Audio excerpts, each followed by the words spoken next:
Hey guys, so this is going to be a review of The Matrix Resurrections. This is my second time recording this because I got halfway through and thinking, how am I going to review this? What am I going to, how am I going to... So, first off, if you've not seen any of The Matrix, I recommend that you see at least the first one.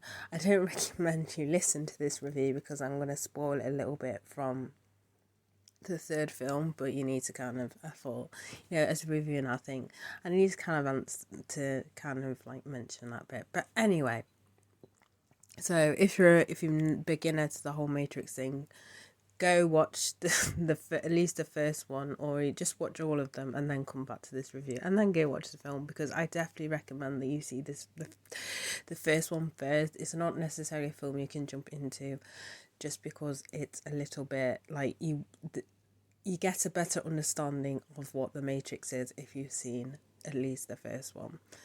Anyway, back to this. So obviously a lot of people were thinking, okay, when this was announced, how on earth are you going to bring back these characters?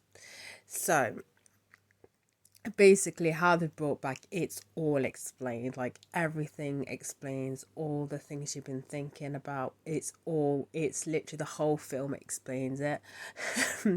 And it's not like a far-fetched sort of reason, if that makes any sense. Like, it's a good enough reason. It kind of ties in with the whole kind of lore and stuff and what's happened, and it's happened in the other films, which, as I said, there's the reason why I don't recommend you just jump into it.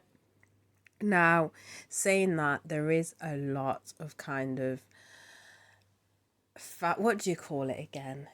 Fanfare? Do you call it fanfare? There's a lot of kind of Easter eggs, especially from the first film, just because obviously this isn't really spoiler, because you kind of see it in the trailer where Neo is, well, he kind of obviously you know this because it's the Matrix. Anyway, he kind of, so obviously in the like trailer and stuff like that, I don't want to spoil too much away, but he has dreams, and these dreams are what it gets really like, it gets like, whoop, okay, I need to stop. I don't want to tell you too much, but he basically has dreams where he's kind of this guy, which is Neo, and he has these kind of hallucinations and stuff like that, and is wondering if he's going insane, whatever. That's in the trailer.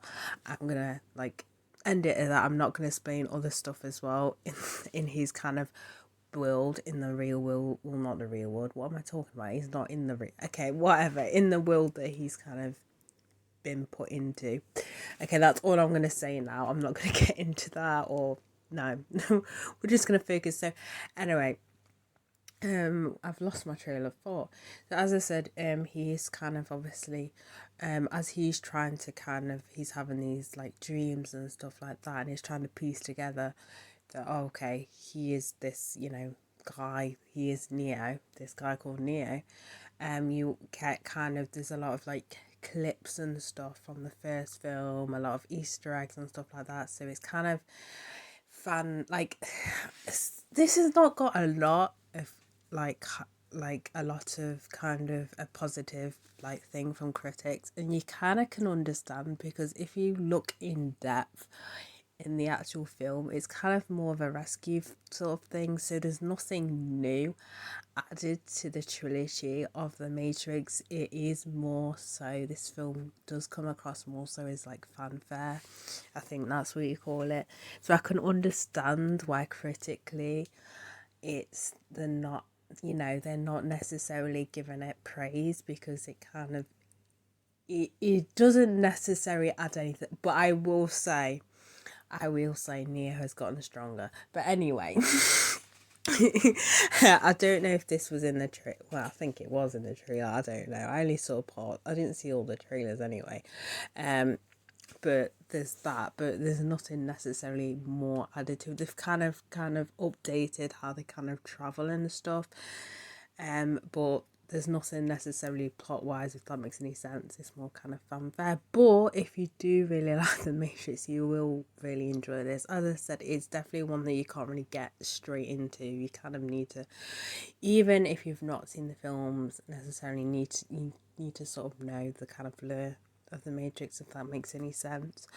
But overall, I enjoyed it, and can I just say, usually Like I've seen the Matrix films, but I wouldn't say as like a super Matrix fan. But when I saw this trailer for this film, I was like, I need to see this, and it definitely hit my expectations. I really did enjoy it. If I was to rate it out of 10, I would give it 7.5. I would say it is kind of, I'd say that's probably fair. I don't know if my judgment of it kind of all kind of, the fan sort of thing, like all the kind of nostalgia coming back from the other films kind of disrupts my rating. But other than that, all I would say is definitely, if you're a fan of the Matrix, you're definitely gonna like it. If you maybe you've seen the films but you've been about like you've been a bit with it, you may not enjoy it. I don't know, but I know if you're a super fan, you're definitely going to enjoy this film. So that's it for this review. So bye guys.